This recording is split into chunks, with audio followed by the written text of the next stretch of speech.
ഉസ്താദ് തക്ബീർ കെട്ടിയാൽ പിന്നെ ഞങ്ങൾ ചാടിപ്പോയാലും ഉസ്താദ് നിസ്കാരം പിരിയില്ലല്ലോ എന്നുള്ള ചിന്ത വന്നതുകൊണ്ട് ഞങ്ങൾ തക്ബീർ കെട്ടിനോടുകൂടി ഓടി. മജ്മയിലേക്ക് ഓടി, നമ്മുടെ ചന്തക്കുന്ന് മേലെ ഭാഗത്തുകൂടെ ഓടി, മുക്കട്ടയിൽ കൂടെ വന്ന് വല്ലപ്പുഴയിലൂടെ വന്ന് രാസറാണിക്ക് കയറി.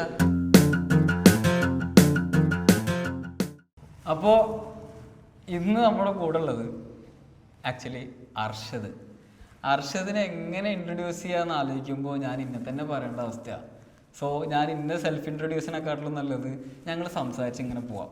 അതിൻ്റെ ഇടയിൽ നിങ്ങൾക്ക് നിങ്ങൾ കിട്ടും. ഓക്കെ, അതാണ് നല്ലത്. കുറച്ചും കൂടെ സത്യം പറഞ്ഞാൽ എന്താ പറയണ്ടേ, എവിടെ തുടങ്ങണ്ടേ അറിയണില്ല. എങ്ങനെയാണ് നമ്മള് ചിലപ്പോ ഈ കാണുന്ന വീഡിയോ ഏതാ ഇവനെന്ന് ചോദിക്കുന്നുണ്ടാവും. ചിലപ്പോ ഇന്റർവ്യൂ കഴിഞ്ഞിട്ട് ഇവനാണല്ലോ ഓനെന്ന് പറയുന്നിടത്ത് അങ്ങനായിരിക്കും. അപ്പൊ ആക്ച്വലി ഉണ്ടല്ലോ, ഇവിടെ വന്ന് ഇരിക്കണ നേരത്ത് മനസ്സിലുള്ള സംഭവം എന്താ? ആക്ച്വലി ഇവിടെ വന്ന് ഇരിക്കുമ്പോഴോ, ഇവിടെ വന്ന് ഇരിക്കണത് ഈ സീറ്റ് അല്ലെങ്കിൽ ഈ ഒരു പ്ലാറ്റ്ഫോം ഞാൻ ജീവിതത്തിൽ ആഗ്രഹിച്ച സ്ഥാനങ്ങളുണ്ട്, അല്ലെങ്കിൽ നമ്മൾ എത്തിപ്പെടണം എന്ന് ആഗ്രഹിച്ച സ്ഥലങ്ങളുണ്ട്. ആ എത്തിപ്പെടണം എന്ന് ആഗ്രഹിച്ച രണ്ടാമത്തെ ഒരു ഓപ്ഷനാണ് ഈ സാധനം. മെയിൻ ഞാനൊരു മീഡിയ റിലേറ്റഡ് ആയിട്ട് വർക്ക് ചെയ്യുന്ന ആളാണ്, അറിയാം. ഇവിടുത്തെ ലോക്കൽ മാധ്യമ പ്രവർത്തകൻ എന്നുള്ളതാണ് നിലമ്പൂരിലെ. അപ്പം നമ്മൾ ആഗ്രഹിച്ചൊരു ഫീൽഡാണ് ഒരു ജേർണലിസ്റ്റ് ആവുക എന്നുള്ളത്. അതിനപ്പുറത്തേക്ക് അത് കഴിഞ്ഞിട്ട് നമ്മൾ വന്ന വഴികളൊക്കെ ഒരുപാട് പ്രതിസന്ധികളും ഒരുപാട് വിജയങ്ങളും ഒരുപാട് തോൽവികളൊക്കെ ഉണ്ടാകുമ്പോൾ ഇതൊക്കെ ഒരാളോട് ഷെയർ ചെയ്യണം. അല്ലെങ്കിൽ ഇനി വരുന്ന ആളുകൾക്ക്, കുട്ടികൾക്ക്, വളർന്നു വരുന്ന കുറേ ആളുകൾ ഉണ്ടാവുമല്ലോ, ഓൽക്കത് എക്സ്പീരിയൻസ് ചെയ്യാൻ കഴിയണം, അല്ലെങ്കിൽ ഓൽക്ക് റിലേറ്റ് ചെയ്യാൻ കഴിയണം. അതിനൊരു പ്ലാറ്റ്ഫോം വേണമെന്നുള്ളതാണ്. ഇപ്പം നമ്മളൊന്നും വിളിക്കാറൊന്നും ആരും ഉണ്ടാവില്ല. പല ഇന്റർവ്യൂസും കാണുമ്പോൾ നമ്മളിങ്ങനെ ആഗ്രഹിക്കും, പോയിന്റില്ലാറെ കാര്യങ്ങൾ നമുക്ക് പറയാണ്ടല്ലോ, എനിക്കൊരു ഇതേമാതിരി ഒരു പ്ലാറ്റ്ഫോം കിട്ടിയെന്ന് ആഗ്രഹിച്ചു. ഞാൻ ആഗ്രഹിച്ച സീറ്റിലാണ് ഇരിക്കുന്നത്. അതിന് ഇർഫാനോട് ഞാൻ പറയാണ്. ഓക്കെ, സത്യത്തിലുണ്ടല്ലോ കുറച്ച് മുന്നേ ഞാനിങ്ങനെ ട്രാവലിങ്ങിലൊക്കെ ഭയങ്കര ഇഷ്ടപ്പെട്ടിരുന്ന ഒരാളായിരുന്നു. അപ്പോൾ നമ്മൾ പണ്ട് മുതലേ നേരിട്ട് കാണുന്ന ആൾക്കാരാണ്. അതായത് എന്താ പറയുക, സ്കൂളിൽ പഠിക്കുന്ന കാലത്ത് സ്വന്തം നാട്ടുകാർ, ഒപ്പമുള്ള ആൾക്കാർ. പക്ഷെ എന്നാൽ പോലും നമ്മൾ തമ്മിൽ ബന്ധമില്ല. സീനിയർ ജൂനിയർ ആണ്, പക്ഷെ തമ്മിൽ ബന്ധമില്ല. നമ്മൾ കാണുമ്പോൾ ഹായ് പറയണു, പക്ഷെ അന്ന് അറിയില്ല എനിക്ക് ഞാൻ പോണ അതേ വഴിയിലാണ് ഈയും പോണത് എന്നുള്ളത്. കുറേ കാലങ്ങൾ കഴിഞ്ഞിട്ട് എൻ്റെ വീട്ടിലിങ്ങനെ ഇരിക്കുന്ന നേരത്ത് ഇമ്മ പറഞ്ഞു, ഞാൻ ഇപ്പോൾ ഫുള്ള് കാണുന്ന ന്യൂസ് എന്ന് പറയുന്നത് നമ്മളെ ഇവിടുത്തെ കുട്ടീൻ്റെ ന്യൂസാണ്. അതിങ്ങനെ വാട്സപ്പിൽ ലിങ്ക് ഇങ്ങനെ വരും, അതിൽ ക്ലിക്ക് ചെയ്ത് അവിടുത്തെ എല്ലാം അറിയാമെന്ന് പറഞ്ഞു. അതായത് ആ സമയത്ത് പരിയത്ത് TV എന്താ പറയുക, കേബിള് കട്ടായിട്ടുണ്ട്, നെറ്റ് അവിടുത്തെ ഇല്ല. ഇത് കുറച്ച് മുന്നേ ആണ്, അതായത് ഇപ്പോഴും കൂടിയല്ല, കുറച്ചും കൂടി മുന്നത്തെ കാര്യമാണ്. അപ്പോൾ ആ സമയത്ത് എൻ്റെ അടുത്ത് ഉമ്മ പറയുന്നുണ്ട്, ഇവിടുത്തെ ഒരു കുട്ടി ഇടുന്നുണ്ട്, അതായത് ഇവിടെ നടക്കുന്ന എല്ലാ കാര്യവും അവനും ഇടും. അപ്പൊ ചോദിച്ചു, ഇവിടുത്തെ ഏത് കുട്ടി? അർഷദ് എന്നാണ് പേര്. ആ സമയത്ത് നമ്മുടെ നാട്ടില് നമ്മളുടെ ടൈപ്പ് ഓഫ് കാഴ്ചപ്പാട് ആർക്കും കാണാൻ ഇഷ്ടമില്ലാണ്ട് നടക്കുകയാണ്. അതായത് നമ്മള് സിനിമ അല്ലെങ്കിൽ ക്യാമറ ഇങ്ങനത്തെ ഇല്ല. അപ്പൊ ഇവിടെ നിൽക്കുമ്പോ പൊട്ടക്കനിലെ തവളയായിട്ട് ഞാൻ നിൽക്കുകയാണെന്ന് വിചാരിച്ചിട്ട് ഞാൻ മാത്രമേ ഉള്ളൂ ഇവിടെ നിൽക്കുന്നു. അപ്പൊ ഞാൻ ഇവിടുന്ന് സ്കിപ്പായിട്ട് വിചാരിച്ചിട്ട് പുറത്തു പോയിട്ട് നാട്ടിൽ വന്നൊരു സമയമാണ്. അവിടെ വന്നിരിക്കുമ്പോ ഉമ്മ പറയാണ്, ഇവിടെ വാർത്തകളും കാര്യങ്ങളും പറയുന്നൊരു കുട്ടിയുണ്ട്. കുട്ടിയോ? സാധാരണ നമ്മൾ കാണുന്ന തന്തകളെയാണല്ലോ ഇതിലൊക്കെ കാണുന്നത്. അപ്പൊ ഞാൻ ആ ലിങ്ക് എടുത്ത് നോക്കുമ്പോ അർഷദ്, ഈ പേരെനിക്ക് നല്ല സുപരിചിതമാണ്. നോക്കുമ്പോ എന്റെ പൊന്നാണ് അയ്യാണ് കിടക്കണത്. ഓക്കെ, അപ്പൊ എനിക്ക് ഭയങ്കര രസമായി സാധനം. അപ്പോൾ ഓക്കെ, നമ്മളതേ വൈബിലുള്ള ആളിവിടെ ഉണ്ട്. ലിങ്കിൽ കയറി വെക്കുമ്പോൾ ട്രാവൽ ചെയ്യുന്ന സാധനങ്ങള്, നാട്ടുകാരായിട്ടുള്ള വീഡിയോസ്, ചുരുക്കി പറഞ്ഞു കഴിഞ്ഞാൽ നിലമ്പൂര് കൊണ്ടു നടക്കണുണ്ട്. അപ്പോൾ നമുക്ക് ഫീലില്ലേ, അതായത് എടാ നമ്മള് വിചാരിച്ച സാധനം ഇവിടെ നടക്കൂല എന്ന് വെച്ചിട്ടാണ് നമ്മൾ ഇവിടുന്ന് മാറിപ്പോയത്. അത് ഈ നാട്ടിൽ നടത്തുന്ന ഒരാള്. അല്ല, സത്യം പറഞ്ഞാലേ അതൊക്കെ എത്തിപ്പെടാൻ ഇപ്പം നിങ്ങളെ ഇർഫാൻ ഉമ്മ കണ്ടു എന്നൊക്കെ പറയില്ലേ, അതൊക്കെ എൻ്റെ ഒരു ലക്ഷ്യമായിരുന്നു. ഇപ്പൊ നമ്മളെ റിലേറ്റ് ചെയ്തപ്പോൾ നമ്മളെ കാണുമ്പോൾ ഇത് ഓനാണല്ലോ എന്ന് അങ്ങനെ ഒരാളെങ്കിലും പറയണം എന്നുള്ളതിൻ്റെ ഒരു ലക്ഷ്യമായിരുന്നു. ആ ലക്ഷ്യത്തേക്ക് ഞാൻ ഒരുപാട് സ്ട്രഗിൾ ചെയ്തിട്ടാണ് എത്തിയത്. അപ്പോൾ എന്തൊരു ലക്ഷ്യത്തിലേക്ക് പോവുകയാണെങ്കിലും ഒരാൾ തോറ്റിട്ട് അവിടുന്ന് ഞാൻ തോറ്റുപോയി ഇവിടുന്ന് ഡ്രോപ്പ് ചെയ്യുകയാണെന്ന് കരുതിയിട്ട് നിൽക്കുകയാണെങ്കിൽ അതോടുകൂടി കഴിയും, അവിടെ സ്റ്റക്കായി പോകും. ഞാൻ തോറ്റിട്ടും അതിനപ്പുറത്തേക്ക് ഇനി എന്തെങ്കിലും ചെയ്യാനുണ്ടോ എന്ന് പരിശ്രമിച്ചു നോക്കിയിട്ടാണ് ആ ഒരു ലക്ഷ്യത്തേക്ക് എത്തിയെന്നുള്ളതാണ്. ഇപ്പൊ പറഞ്ഞ സാധനത്തിന് ഞാനൊരു കാര്യം ചോദിക്കട്ടെ, ലൈഫിൽ ആദ്യം തോറ്റൊരു ഇൻസിഡന്റ് പറയാൻ പറ്റും? ലൈഫിൽ ആദ്യം തോറ്റെന്ന് പറയുമ്പോൾ, അതായത് ഇങ്ങനത്തെ ഒരു ഡ്രീമിലേക്ക് ഇറങ്ങാൻ നേരത്തെ, ഈ ഒരു പ്രൊഫഷനിലേക്ക് ഇറങ്ങുമ്പോ തോറ്റത് തോറ്റത് എന്ന് പറയുമ്പോൾ കുറെ ഉണ്ട്. കാരണം നമ്മളൊക്കെ തോറ്റവരാണല്ലോ. തോറ്റുപോയവരാണ് ജീവിതത്തിൽ. ശരിക്കും നമുക്ക് തോറ്റുപോയവരുടെ ജീവിതമാണ് നമുക്ക് ഇൻസ്പയർഡ് ആവുക. ജയിച്ചവരുടെ നമുക്ക് സ്വപ്നമായിരിക്കും. എൻ്റെ ഈ ഇപ്പൊ ചോദിച്ച ചോദ്യത്തിന് മറുപടി പറയുകയാണെങ്കിൽ, ഞാൻ ഈ ഒരു പ്രൊഫഷനിലേക്ക് കിടക്കാന്ന് പറയും. എൻ്റെ വല്യുപ്പ എന്നും നിലമ്പൂരത്തെ മെയിൻ ചാനൽ, അപ്പൊ എനിക്ക് ആ ചാനലിന്റെ പേര് പറയാൻ വയ്യ. ഓക്കെ, അപ്പൊ ആ ചാനൽ എന്നും കാണും, വാർത്ത കാണും. നിലമ്പൂരിലെ മുഖ്യധാര മാധ്യമം. അപ്പൊ അതിലെന്നും വാർത്ത കാണും. അപ്പം ഞമ്മക്ക് ഹോംവർക്ക് ഉണ്ടാവുമ്പോൾ ഞാൻ എന്ത് ചെയ്യും, ഈ വാർത്ത കാണേണ്ട പേരിൽ ഹോംവർക്ക് നിർത്തിയിട്ട് വല്യപ്പാന്റെ വാർത്ത കാണുകയാണല്ലോ. അതിന് മുന്നേ സീരിയലുണ്ട്, അപ്പൊ അതിനൊന്നും ഇരുത്തൂല. അപ്പൊ ഈ വാർത്ത കാണും. ഈ വാർത്ത കാണുമ്പം എന്നും ഇങ്ങനെ ഈ ന്യൂസ് റീഡേഴ്സിനെ കാണാം. ഒരു ദിവസം ഒരാൾ, ഒരു ദിവസം വേറൊരാള്. അപ്പൊ ഈ ഒരാളെ എന്നും നമ്മൾ ടി വിയിൽ കാണാണ്. നിലമ്പൂരിലേക്ക് ഒരു ആവശ്യത്തിന് പോകുമ്പോൾ, നമ്മൾ വല്യപ്പാന്റെ കൂടെ ഇങ്ങനെ പോകുമ്പോൾ ബസ്സിലിരിക്കുമ്പോൾ ഈ ആള് നടന്നിങ്ങനെ പോവാ. അപ്പൊ എനിക്ക് ഭയങ്കരമായിട്ട് സന്തോഷം. ഞാൻ ബസ്സിൽ കിടന്നിട്ട് വല്യപ്പാനെ നുള്ള നോക്കി പോണോക്കി, ഇങ്ങനെ വാർത്തയിൽ കാണുന്ന ആള് പോണോക്കി എന്നൊക്കെ പറഞ്ഞിട്ട്. അപ്പൊ വല്യപ്പ അതിനെന്താ, അങ്ങനെ തന്നെയല്ലേ, അത് ടി വിയിൽ കാണുന്ന ആള് അവിടെ നോക്ക് മനുഷ്യനാണ്. ഞാൻ പണ്ടൊക്കെ വിചാരിച്ചു ടിവിന്റെ ബാക്കിൽ ആളുണ്ടോ, ചെറുപ്പത്തിൽ നമ്മൾ വിചാരിക്കുമല്ലോ ടിവിന്റെ ബാക്കിൽ ആളുണ്ടോ എന്നൊക്കെ വിചാരിക്കുമല്ലോ. ആ ഒരു സമയമാണത്. അപ്പൊ അത് കഴിഞ്ഞ് ഒരാൾ നടന്നു. പിന്നെ അപ്പം എനിക്കൊരു സ്വപ്നം, നമ്മളിതേപോലെ ഒരാള് തിരിച്ചറിഞ്ഞ, അതാണ് ഞാൻ പറഞ്ഞത് നേരത്തെ, ഇങ്ങനെ ഒരാള് തിരിച്ചറിഞ്ഞ ഒരിക്കലും സന്തോഷം ഉണ്ടാവുമല്ലോ. ആ സന്തോഷം കാണുമ്പോൾ ആ ഒരു സന്തോഷം കാണുമ്പോൾ ഞമ്മക്കൊരു സന്തോഷം ഉണ്ടാവുമല്ലോ. മൊത്തത്തില് സന്തോഷമാണല്ലോ. അപ്പൊ ആ ഒരു സന്തോഷത്തിന്റെ ഭാഗമായിട്ട് ഞാൻ ഇതേമാതിരി എനിക്കൊരു സക്സസ് ആവണം, എനിക്ക് ഇങ്ങനെ ഒരു ഫീൽഡിലേക്ക് വരണമെന്ന് ആഗ്രഹം തോന്നും. അപ്പൊ അങ്ങനെ ഇരിക്കുമ്പോൾ തന്നെ ഈ ചാനലിൽ തന്നെ ഒരാൾ ആവശ്യമുണ്ട്, വാർത്ത വായിക്കുന്ന ഒരാൾ ആവശ്യമുണ്ട്, വായിക്കാൻ ഒരാൾ ആവശ്യമുണ്ട്. അപ്പോൾ ഞാൻ പോയി, ഞാൻ ഈ ചാനലിൽ പോയി. 2ാം നിലയിലാണ്, സ്റ്റെപ്പ് കയറിയിട്ട് ഇങ്ങനെ ആ ചാനലിലേക്ക് പോവാം. അപ്പോൾ ഇൻ്റർവ്യൂവിന് കയറിയപ്പോൾ ഞാൻ നേരെ വൈകിയ പോകണം, നമ്മൾ ബസ് പിടിച്ച് പോവാണ്. അപ്പോൾ ഇൻ്റർവ്യൂവിന് പോവാണ്. ഇൻ്റർവ്യൂവിന് വല്ല ഫയലൊക്കെ പിടിച്ച് ഡ്രസ്സൊക്കെ ചെയ്തിട്ട് നമ്മൾ ആദ്യത്തെ ഇൻ്റർവ്യൂ, എൻ്റെ ലൈഫിലെ ആദ്യത്തെ ഇൻ്റർവ്യൂ ആണ്. അപ്പോൾ ഞാൻ ചെല്ലുമ്പോൾ ഒരു അത്യാവശ്യം ക്രൗഡ് ഉണ്ട്. ഇരിക്കണതൊക്കെ 30+ വയസ്സുള്ള ആളുകൾ, ചേട്ടന്മാര് ചേച്ചിമാരൊക്കെ ഇരിക്കും. അപ്പൊ നമ്മള് അപ്പൊ തന്നെ പോയി. അപ്പൊ തന്നെ എനിക്ക് വന്നു സാധനം, ഇത്രയും വയസ്സായി, ശരിക്കും ഇത് ഈ സാധനം പക്വതുള്ള ആളുകൾ ചെയ്യേണ്ട പരിപാടിയാണ്, ഓൽക്ക് പറ്റിയ പറഞ്ഞ പണിയാണ്, എനക്ക് പറ്റിയ പറഞ്ഞ പണിയില്ല. നിന്റെ ഉള്ളിൽ തന്നെ നമുക്ക് ഇങ്ങനെ പറയാലോ, സ്വയം പറയാലോ. ആ സാധനം വന്നു. ഇത് കഴിഞ്ഞിട്ട് ഒരു 6-7 ആളുകളെ വിളിച്ചതിന് ശേഷം എന്നെ വിളിച്ചു. ഞാൻ കയറി. ആ ഇന്റർവ്യൂ ബോർഡിൽ ഇരിക്കുന്ന ആളുകൾ ഇരിക്കുന്നുണ്ട്. എനിക്കൊരു പത്രം ഇട്ട് തന്നു. എന്നിട്ട് ഈ വാർത്ത വായിക്കുന്നതാണ്, വേനൽക്കാലത്ത് കുടിവെള്ളക്ഷാമം രൂക്ഷമായിരിക്കുന്നു എന്നുള്ള സാധനം. അപ്പൊ ഞാൻ ഈ സാധനം ഇല്ല, അത് ഞാൻ ഈ മോഡുലേഷൻ എടുക്കുക. അപ്പൊ നമ്മളെന്നും കാണുന്ന സാധനമാണ്, കണ്ട് പഴകിയ സാധനമാണ്. അപ്പൊ ഞാൻ ആ മോഡുലേഷനിൽ ഞാൻ വാർത്ത വായിച്ചു കൊടുത്തു. അപ്പൊ പറഞ്ഞു, ഈ വന്ന ആള് കൂട്ടത്തിലൊക്കെ നന്നായിട്ട് മോഡുലേഷനിൽ വാർത്ത വായിക്കണ പക്ഷെ എനിക്കൊരു ക്യാമറ ഫേസ് ഇല്ല എന്ന് പറഞ്ഞു. അപ്പൊ ഞാനിങ്ങനെ എന്റെ ഇൻസ്റ്റഗ്രാമിന്റെ ബാഗൊക്കെ പോയാലറിയാം, ഞാൻ മെലിഞ്ഞിട്ടാണ്, കുറച്ചും കൂടി കറുത്തിട്ടാണ്. അവിടെ പോയി എനിക്ക് നെഗറ്റീവ് കിട്ടി. ഇവിടെ എനിക്ക് കുറച്ചും കൂടി വളരെ ഒന്നും കൂടി വളരെ കുറച്ചും കൂടി ആയിട്ട് വാങ്ങുക. ഞാൻ ആ സ്റ്റെപ്പ് ഇറങ്ങിയിട്ട് ഞാൻ പോകുമ്പോൾ സത്യം പറഞ്ഞാൽ ഞാൻ കരഞ്ഞിട്ടാണ് പോണത്.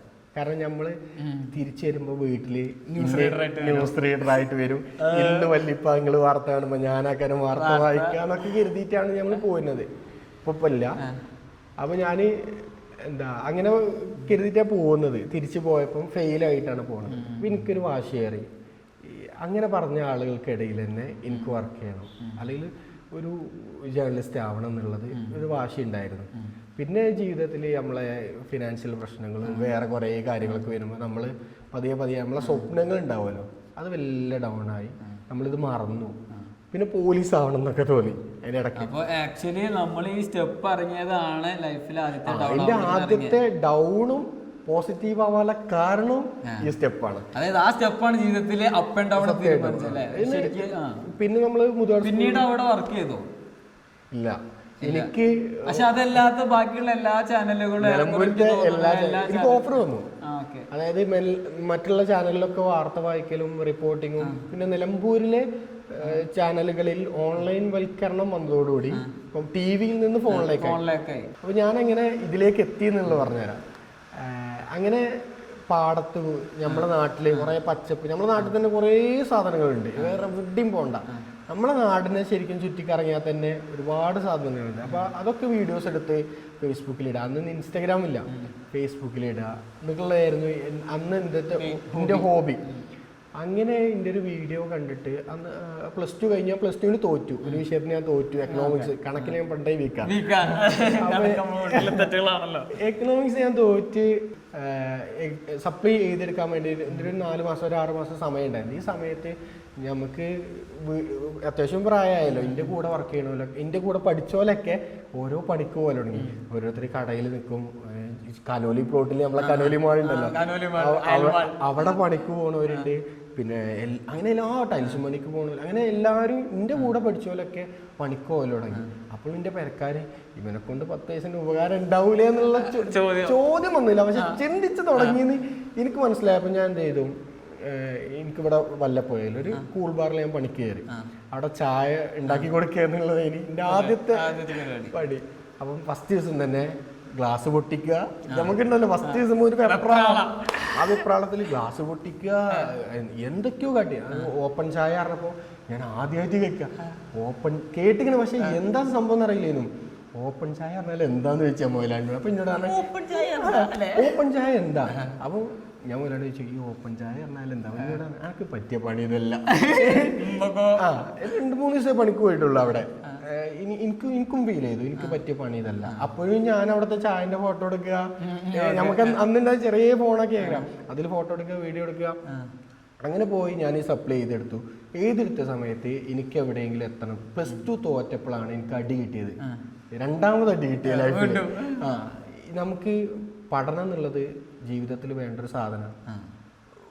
നമ്മൾ എന്തെങ്കിലുമൊക്കെ എത്തിപ്പെട്ടെങ്കിലും നമ്മളോട് 2ാമത് ചോദിക്കും, എനിക്ക് എന്താ ക്വാളിഫിക്കേഷൻ ചോദിക്കും, ബേസിക് എഡ്യൂക്കേഷൻ എന്താ. അപ്പോൾ എനിക്ക് +2 എന്നുള്ളത് അപ്ഗ്രേഡ് ചെയ്യണമെന്ന് തോന്നിയിട്ട് ഞാൻ ഡിഗ്രി എടുക്കാൻ പോയി. അപ്പം എനിക്ക് പുറത്ത് പോയി പഠിക്കണം എന്നുള്ള ആഗ്രഹം ആ സമയത്ത് വന്നു.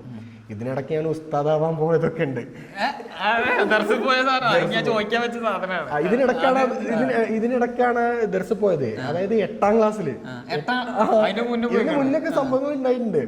8ാം ക്ലാസ്സിൽ അത് നമ്മൾ ഇങ്ങനെ വീട്ടിൽ നിന്ന് വിട്ടുമാറി നിൽക്കുമ്പോൾ നമുക്ക് വീട്ടുകാർക്ക് നമ്മളോട് ഭയങ്കര, വീട്ടുകാർക്കും നാട്ടുകാർക്കും കുടുംബക്കാർക്കും ഒക്കെ നമ്മളോട് ഭയങ്കര ഒരു സ്നേഹം, ഒരു കിറുവാക്കാണ്. നമ്മൾ എന്നിട്ട് ലീവിന് വരുമ്പോ നമ്മളോട് ഭയങ്കര, നമുക്ക് പൊട്ടണ പാത്രത്തിൽ ചോറ് അല്ല അങ്ങനെയല്ല, നമ്മൾ പുറത്തുനിന്ന് പോയി വരുമ്പോ നമുക്ക് പൊട്ടണ ഗ്ലാസ്സിൽ വെള്ളം തരിക, കൂട്ടാന് എല്ലാം ഒരു പ്ലേറ്റ് തരാതെ കൂട്ടാൻ വേറെ, മീൻ പൊരിച്ചത് വേറെ ഒക്കെ തരിക. അപ്പൊ അത് എനിക്ക്, ഞാൻ ഈ അമ്മമാര് ഇവര് എല്ലാരും ഗൾഫിൽ നിന്നൊക്കെ വരുമ്പോ ഓലൊക്കെ ഇങ്ങനെ ട്രീറ്റ് ചെയ്യണതാണ്. നമുക്കും ആഗ്രഹങ്ങളാണല്ലോ മനുഷ്യരെങ്ങനെ, സ്വപ്നങ്ങൾ കാണാൻ പഠിപ്പിക്കുന്നത് ആഗ്രഹങ്ങളാണ്.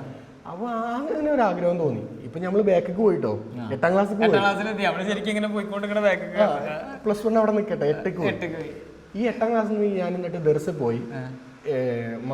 NSS ഞാൻ പഠിച്ചത്. NSS ഞാൻ 8ാം ക്ലാസ്, അതെ 8ാം ക്ലാസ്സിൽ ഞാൻ നിർത്തി. 9ാം ക്ലാസ്സിൽ മജ്മയിൽ പഠിക്കാൻ പോയി. മജ്മയിൽ പഠിക്കാൻ പോയിട്ട് 9ാം ക്ലാസ് മാനവേദനിലാണ് സ്കൂൾ വിദ്യാഭ്യാസവും മതപരമായ വിദ്യാഭ്യാസം മജ്മയിലാണ്. ആ സമയത്ത് 9ാം ക്ലാസ്സിൽ ഞങ്ങൾക്ക് ഒരു ദിവസം ഉസ്താദുമാര് സിയാറത്ത് പോയി. അപ്പൊ ഞങ്ങൾ നോക്കണത് ഒരു ഉസ്താദ് മാത്രമേ ഉണ്ടായിരുന്നുള്ളൂ. ഈ ഉസ്താദിനെ കണ്ണുവെട്ടിച്ച് ഞങ്ങൾ ചാലിയാർക്ക് കുളിക്കാൻ പോയി. ചാലിയാറിൽ ഞങ്ങളൊരു 4-5 ആൾക്കാരുണ്ടായിരുന്നു. കുളിക്കാൻ പോയിട്ട്, കുളിക്കാൻ പോവാൻ പാടില്ല ചാലിയാർക്ക് ഒരിക്കലും. അവിടെ നിന്ന് ദർസ് പഠിക്കാം, അല്ലെങ്കിലും ചാലിയാർക്ക് കുളിക്കാൻ പേടിയാണ്. കാരണം ഒരു വർഷത്തിൽ ഒരു കുട്ടിനെ ഒരാളെ കൊണ്ടുപോകണം എന്നുള്ളതാണ് ചാലിയാറിന്റെ എയിം. ഒരിക്കലും പോകാൻ പാടില്ല. നമ്മളടുത്ത സുഹൃത്തിനൊക്കെ നഷ്ടപ്പെട്ട, അതെ ഇപ്പോഴും നമ്മൾ റിഗ്രറ്റ് ചെയ്യണം. അപ്പോൾ ആ സമയത്ത് നമ്മൾ ആ ഉസ്താദ് വന്നിട്ട് നനഞ്ഞ മുണ്ടമിട്ട് ചൂരിലുണ്ട് അടിച്ചിട്ട് പരത്തി ഞങ്ങൾ 4 പേരെങ്കിലും 5 പേരെങ്കിലും നിർത്തിയിട്ട് വലിയ ഉസ്താദുമാർ വന്നിട്ട് കാണിച്ചു തരാമെന്ന് പറഞ്ഞിട്ട് മഗ്‌രിബിന് നിസ്കരിക്കാൻ കൊണ്ടുപോയി. ആ നിസ്കരിക്കാൻ കൊണ്ടുപോകുന്ന സമയത്ത് നിസ്കരിക്കാൻ വേണ്ടി എല്ലാവരും ഇങ്ങനെ ഓരോ സ്വപ്നം നിൽക്കുക. ഉസ്താദ് തെക്കുബീർ കേട്ടല്ലോ, ഞങ്ങൾ ഇങ്ങനെ ആക്ഷൻ കാണിച്ചിട്ട് വേഗം മിന്നി. ഈ തോർത്തുമുണ്ട് മാറ്റി നല്ല ഡ്രസ്സ് എടുക്കാൻ വേണ്ടി നിസ്കരിക്കാൻ പോകേണ്ട ഗ്യാപ്പിൽ ഞങ്ങൾ പ്ലാൻ ചെയ്തു, നമുക്ക് ഇവിടെ നമ്മൾ നിർത്തി പോവാ, ചാടി പോവാന്നുള്ള ഒറ്റ മൈൻഡ് ആണല്ലോ. അത് ഞമ്മക്ക് അന്നത്തെ ഒറ്റ മൈൻഡ്. ഒറ്റ ബുദ്ധി ഒറ്റ ബുദ്ധി അതിൽ തോന്നി നമുക്ക് പോവാ, ചാടി പോവാം. അങ്ങനെ ഞങ്ങൾ 3 പേര് ചാടി പോവാൻ തീരുമാനിച്ച് നിസ്കരിക്കാൻ ഞങ്ങളെ കൊണ്ടുപോയി. നിസ്കരിക്കുന്ന ഗ്യാപ്പില് തക്ബീർ കെട്ടി ഉസ്താദ് തക്ബീർ കെട്ടിയാ പിന്നെ ഞങ്ങൾ ചാടിപ്പോയാലും ഉസ്താദ് നിസ്കാരം പിരിയില്ലല്ലോ എന്നുള്ള ചിന്ത വന്നുകൊണ്ട് ഞങ്ങൾ തക്ബീർ കെട്ടിനോടുകൂടി ഓടി. മജ്മയിലേക്ക് ഓടി, നമ്മുടെ ചന്തക്കൊന്ന് മേലെ ഭാഗത്തുകൂടെ ഓടി, മുക്കട്ടയിൽ കൂടെ വന്ന്, വല്ലപ്പുഴയിലൂടെ വന്ന് രാസറാണിക്ക് കയറി. ഇതിലെ പോയ മെയിൻ റോഡിൽ കൂടെ വന്നാൽ ഓല് ബൈക്കുമ്പോൾ വരും എന്നുള്ള പേടി കൊണ്ടാണ് ഞങ്ങളെ തെരഞ്ഞു വന്നു. ബാക്കിൽ തെരഞ്ഞു വന്നു, ഉസ്താദ്മാര് തെരഞ്ഞു വന്നു. ലോറിന്റെ ബാക്കിൽ, ഓട്ടോറിക്ഷന്റെ ബാക്കിലൊക്കെ ഒളിച്ചു നിന്നിട്ട് ഞങ്ങളിങ്ങനെ പോയി. ടിക്കറ്റ് എടുക്കാതെ കള്ളവണ്ടി കയറി. അപ്പൊ എന്റെ കൂടെ വന്നത് ഒന്ന് അരീക്കോടുള്ള ഒരാളും ഇടക്കരുള്ള ഒരാളും. ഇപ്പൊ ഒരാൾ ദുബായിലും ഒരാൾ ഉസ്താദുമാണ്. ഒരാൾ കാണുന്നുണ്ടാവും. അപ്പൊ ഈ ഉസ്താദ്മാരും കാണുമല്ലോ. ഇപ്പോഴൊക്കെ ഒരു കോണ്ടാക്ട് ഉണ്ട് കേട്ടോ, കോണ്ടാക്ട് ഉണ്ട് ഇപ്പോഴും. ആ അടിച്ച ഉസ്താദായിട്ട് എനിക്ക് ഭയങ്കര കോണ്ടാക്ട്. കൂടുതൽ അടി കിട്ടിയ അപ്പൊ ഞാൻ ട്രെയിനിൽ കയറിയിട്ട് നമ്മളെ വീട് ട്രെയിനിന്റെ അടുത്താണല്ലോ, രാമകുത്ത്. അപ്പൊ ഇങ്ങനെ വീടിന്റെ അതിൽ പോകുമ്പോ ഉള്ളിലൊരുമാതിരി ഇടങ്ങാറ്. എൻ്റെ ഉമ്മ അവിടെ എന്നെ കാത്. അപ്പൊ അന്ന് ഉപ്പ ഗൾഫിലാകും. എൻ്റെ ഉമ്മ ഇങ്ങനെ എന്നെ കാത്തിക്കുണ്ടാവുമല്ലോ, അത് വേണ്ട. അടുത്ത സ്റ്റോപ്പിൽ വാണിയമ്പലത്ത് ഞാൻ ഇവരോട് പറഞ്ഞു ഞാൻ ഇറങ്ങാണ്. അതിന് കോളർ വെച്ചിട്ടാണ് അന്നെ വിശ്വസിച്ചിട്ടാണ് ഞങ്ങൾ വന്നത്. ഒരാളെ അരീക്കോട്, ഒരാളെ ഇടക്കരി. ഇതുവരെ ട്രെയിനിൽ കയറിയിട്ടില്ല. ഞാനാണ് അവരെ കൊണ്ടുപോകുന്നത്. എന്നിട്ട് ഓരോ ഉപേക്ഷിച്ചിട്ട് അവിടെ നിന്ന് ഇറങ്ങിയോ? ഞാൻ ആ സമയത്ത് ഞങ്ങൾക്ക് ഒറ്റ ബുദ്ധി വന്നു. ഞാൻ ഇറങ്ങാൻ നേരത്തെ ഞാൻ പറഞ്ഞു ഞാനില്ല, ഷൊർണൂരിക്കില്ലാന്ന്. ഷൊർണൂരിക്കാ പ്ലാൻ ചെയ്തിരിക്കുന്നത്.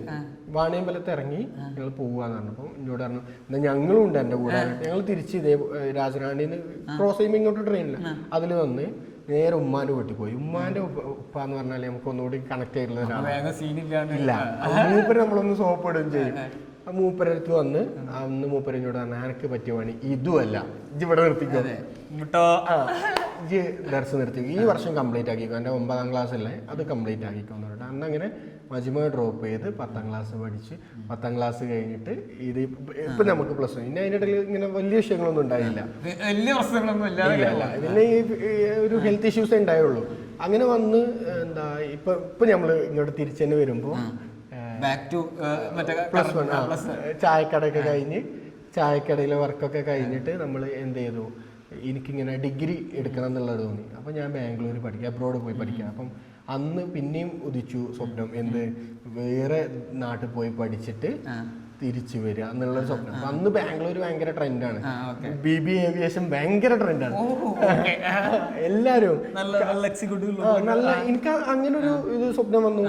നമ്മള് കാലിക്കറ്റ് എയർപോർട്ടിലൊക്കെ പോകുമ്പോൾ നമ്മളെ കസിൻസിനൊക്കെ കൊണ്ടുവരാൻ വേണ്ടിട്ട് പോകും, ഉപ്പാനെ കൊണ്ടുവരാൻ വേണ്ടി നല്ല ഡ്രസ്സിൽ നല്ല അങ്ങനെയല്ല, നമ്മള് നല്ല ഡ്രസ്സ് ധരിക്കുക, നല്ല ഒരു സോഷ്യലി നല്ലൊരു ജോബിൽ എത്തുക.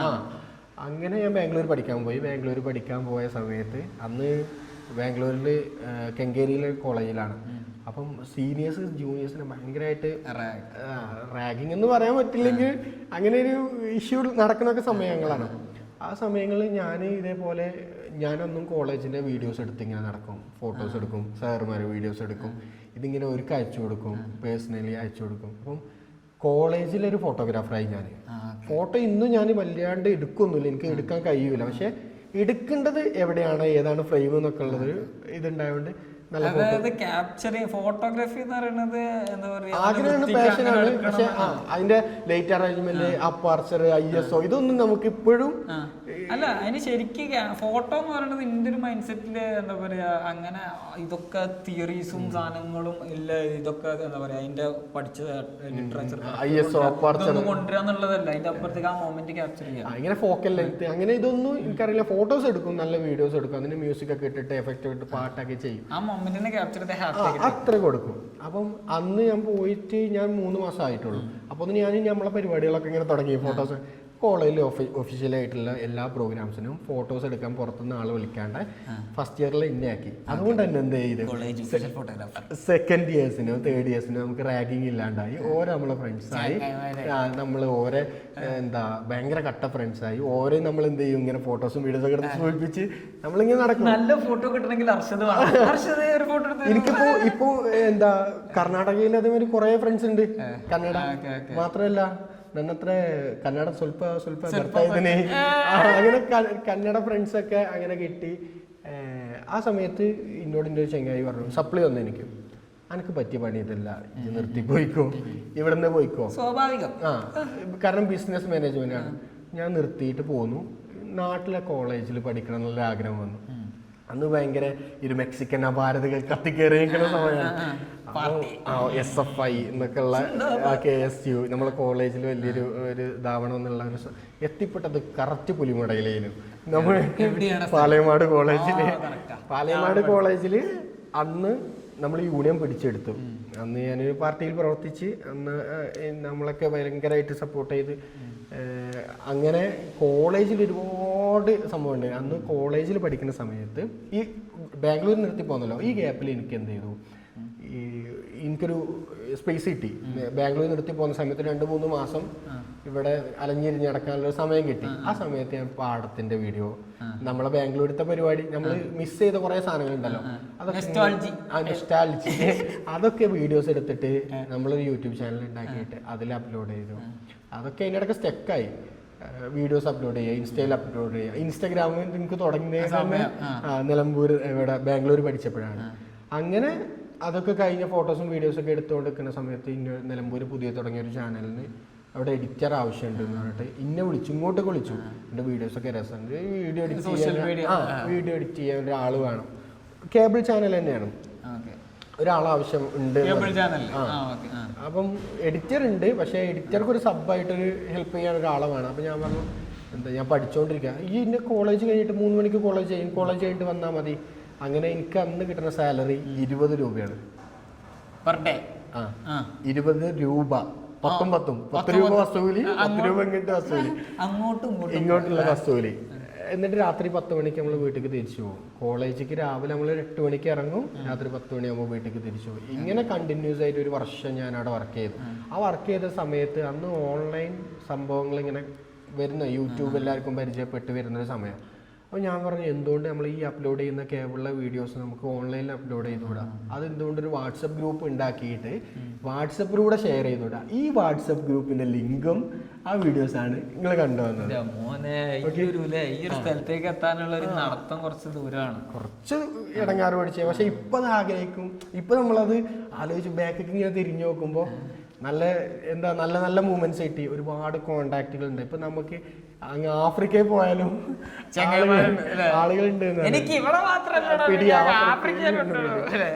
കോണ്ടാക്ട് ഉണ്ടാക്കി എടുക്കുക എന്നുള്ള. അല്ല, ഞാൻ പറഞ്ഞില്ലേ, എന്റെ വീട്ടിലിരിക്കണ ഉമ്മ അത്രയും സോഷ്യലി കണക്റ്റഡ് ഒന്നും അല്ലാത്ത ഒരാൾ പോലും ഇവിടെ നാട്ടിലത്തെ വാർത്ത പറയുന്ന ഒരു കുട്ടി എന്നോട് ഇപ്പോഴും എന്റെ ചങ്ങായിമാര് പറയും, ഈ നാട്ടിലത്തെ ഏതെങ്കിലും തന്റെ ഫോൺ എടുത്ത് നോക്കിയാൽ അതിൽ അരന്റെ മുഖം കാണുന്നു. എന്നോട് ഇപ്പം നിലമ്പൂരിലെ പല സോഷ്യൽ മീഡിയ, ഇപ്പം നമ്മുടെ തേക്കിന്റെ നാട്, നിലമ്പൂർ ടോക്സ്, അങ്ങനെ നിലമ്പൂരത്തെ സ്റ്റോറീസ് ഓഫ് നിലമ്പൂർ, പൂക്കോട് മാടൻ stories, Wandoor stories of Wandoor, ഇവരൊക്കെ പേജ് കാണുമ്പോൾ നമ്മളൊക്കെ ഇവരൊക്കെ സപ്പോർട്ട് ചെയ്ത് നിൽക്കുന്ന ഒരാളാണ്. അപ്പം തേക്കിന്റെ നാട്ടിലൊക്കെ നമ്മളൊരു ഫേസ് ഒക്കെ കാണിച്ചു നമ്മളെ ഫീൽഡ് ഇതല്ലേ. അപ്പോ എനിക്ക് ഭയങ്കര ആഗ്രഹമാണ് അവരോടൊക്കെ സപ്പോർട്ട് ചെയ്ത് നിൽക്കുന്നത്. ഭയങ്കര ഒരു സത്യം പറഞ്ഞാൽ ഭയങ്കര നെറ്റ്വർക്കാണ് അത്. കാരണം നമ്മളെ ഒരു വോയിസ് നമ്മളെ ആളുകൾ കാണുക, നമ്മള് പറയാ, നമ്മള് എന്താ പറയാ, നമ്മള് ചിലപ്പോ പറയണത് ഇവിടെ ഇരുന്നിട്ടായിരിക്കും പറയുന്നത്. എനിക്ക് വണ്ടിയൊന്നുമില്ല, ഞാൻ പുറത്തൊക്കെ ഇറങ്ങി ഇങ്ങനെ നിന്നാലും അങ്ങനെയല്ല, കൈ കാണിക്കുക. കാരണം അപ്പൊ ഇപ്പൊ എനിക്ക് ഉണ്ടായ എക്സ്പീരിയൻസ് ആട്ടോ. ഒരു ദിവസം വണ്ടിയില്ല, ഞാൻ അപ്പം ദുബൈയിലാണല്ലോ, ദുബൈയിൽ വർക്ക് ചെയ്യാം. അപ്പൊ ഇലക്ഷന് വന്നാണ്. അപ്പൊ വണ്ടിയില്ല, ഞാൻ കൈ ഇങ്ങനെ കാണിക്കാം. അപ്പൊ ഇവന്റെ വിചാരം ഹായ് പറഞ്ഞത് ഒറ്റ പോകാം. ഞാൻ വണ്ടിയില്ല, വണ്ടിക്ക് ലിഫ്റ്റ് വെച്ചാണ്. അപ്പൊ ആളിപ്പോ കൈ കാണിച്ചാണ് പോയി. അപ്പൊ ആ ഒരു നെറ്റ്വർക്ക് നമുക്ക് കോണ്ടാക്റ്റുകൾ ഇപ്പൊ എവിടെ പോയാലും നമ്മൾ കുടുങ്ങൂല എന്നുള്ള ഒരു ധൈര്യമാണ്. പിന്നുണ്ട് നമ്മളെ കട്ടിലിന് ചുറ്റും തുണി കെട്ടിയിട്ട് മണിയറ ഉണ്ടാക്കല്. ആദ്യം ഞാൻ എന്റെ ചെങ്ങാനെ കളിയാക്കി, എന്താ മണിയറൊക്കെ കെട്ടിയിട്ട്. പിന്നെ ഞാൻ പിറ്റേന്ന് കെട്ടൽ തുടങ്ങി മണിയറ.